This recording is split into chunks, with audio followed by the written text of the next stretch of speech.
പിന്നെ അതിന് ശേഷം കുറച്ച് അതിൻ്റെ ചെറിയ ചെറിയ പൊടികൾ.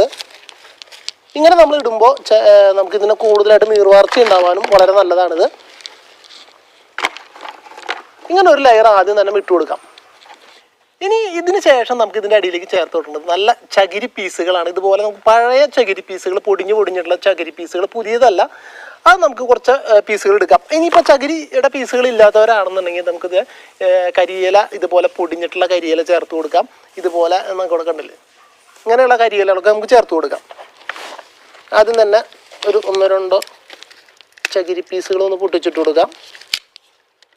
ചകിരി പീസ് ഇല്ലാത്തവരാണെന്നുണ്ടെങ്കിൽ ഇതുപോലെ കരിയില പൊടിഞ്ഞതാണെങ്കിലും മതി കേട്ടോ. ഇതുപോലെ പൊടിഞ്ഞ കരിയിലകളുണ്ടെങ്കിൽ ഇതിൻ്റെ അടിയിലേക്ക് കുറച്ച് ചേർത്ത് കൊടുക്കാം.